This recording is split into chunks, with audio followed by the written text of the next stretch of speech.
Former Eskom CEO Molefe is expected to pay back millions of rand after the power utility secured an order against his pension. Eskom's Legal and Compliance Group Executive Mel Govender told Parliament's Standing Committee on Public Accounts that Molefe's leave to appeal a judgment that ordered him to pay back over 9 million rand had been dismissed. Molefe is one of the former executive members of the power utility who has been implicated in the alleged capture of Eskom that has caused a collapse in internal controls. Newzroom Afrika's Athi Mtongana was in Parliament and filed this report. Eskom's top brass, including the CEO and the newly appointed chairperson of Eskom's board, appeared before the Standing Committee on Public Accounts, and here are some of the key highlights. Part of the reason why Eskom's financial woes are where they are is that for a number of years in the past we had adverse tariff decisions, and that led to a cumulative revenue shortfall totaling some 380 billion rand, which coincides very closely to the debt burden that Eskom faces today. And the reason for it is that we had to go out and borrow money to pay for our operating expenses, which is not a sustainable practice.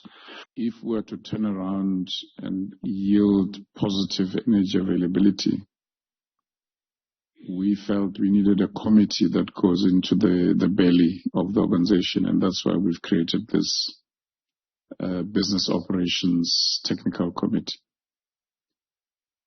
So, as I understand that we will be reverting back on a quarterly basis, I think the next quarterly report should show whether we mean what we say when we say we're an active board or not. Eskom was joined by the Special Investigating Unit and the Hawks, which are currently probing several criminal cases that were referred to SAPS by Eskom, including those that implicate former executive members of Eskom that were implicated and reportedly caused a collapse of internal controls at the power utility. Chair, the last matter that I'd like to speak to relates to Molefe, and this is actually a good story whereby the pension fund has been successful in securing an order against Mr. Molefe's pension for the return of various funds. Eskom in itself is entitled to approximately 31.5 million, including interest.